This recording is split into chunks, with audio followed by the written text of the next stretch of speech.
It's called hollow swaps. Hollow swaps is a term used for a certain type of financial deal which Enron was doing.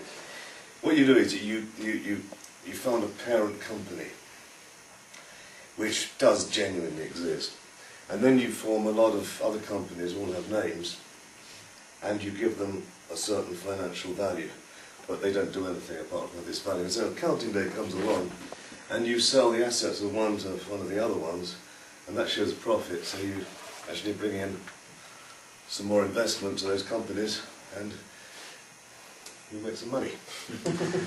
Now, you know, I don't want to say, well, Enron wasn't a very wicked company, but in fact, it seems to me that's the way the whole economic system works, and a lot of the rest of our life as well. So, you know, the margin between wrongdoing here and doing right is quite difficult to work out. Anyway, I got very interested in this, and I thought, well, I'll spend about a fortnight reading nothing but financial columns just to see what kind of other terminology comes up. And, well, the first thing I discovered was vaporware. Now, vaporware is very important in high finance. This is something which is invented and it's patented but never made. Therefore, it's the ideal product for a company which doesn't exist. And from there, I simply went on. I discovered that every day in the financial columns, there is new terminology which you cannot trace back to the day before and doesn't exist by the following day. So you can never find any linguistic continuity between the day's trades. And that's what this sequence is based on.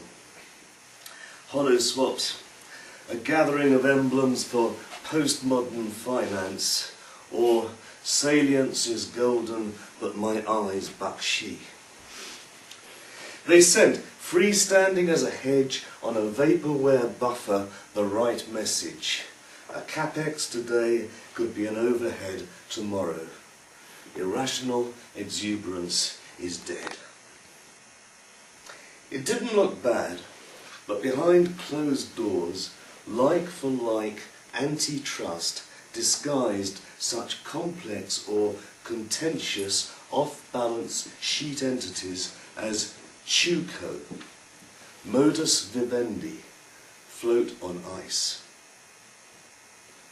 Asset heavy and non-core, they need bulge bracket smarts to stay brutal.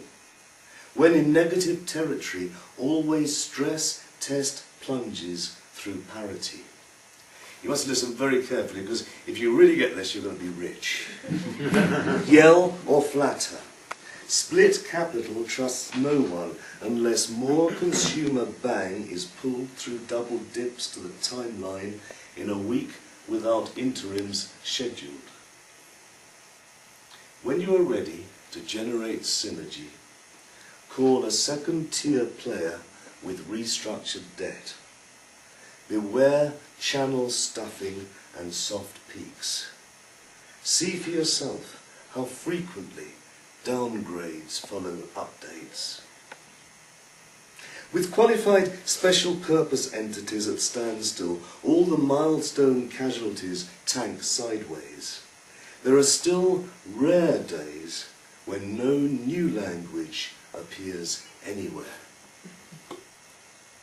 To watch the next shoe drop while the doors are revolving, stick around like the monitor in Full Metal Jacket. Try headcount resources if futures double in snapshot diagnosis.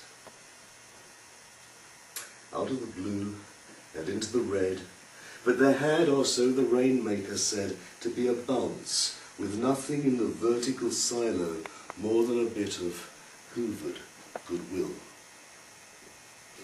Slipping into coma in a cash shell, you'll be deeply discounted or monstered if you fire sell even plain vanilla snoozers to a penny bucket shop, however buoyant at one notch above junk.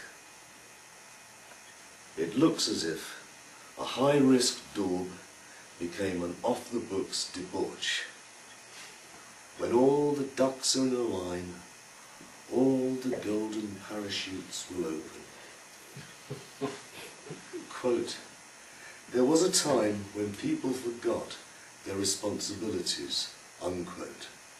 At Harken Energy, phantoms priced the bad news in without a negative spotlight. Everything, the ex-director said, seemed easy. In the dash for write-down, check the crumple zones in the 55 footnotes for orphan money. Here's how to badmouth distressed loans. Here's the word that made a yes out of me. Autonomy expects, as Liberty said, but the comparatives in white space ahead when ball turns balloon at the collapse of intercessions bid proxy on a token package.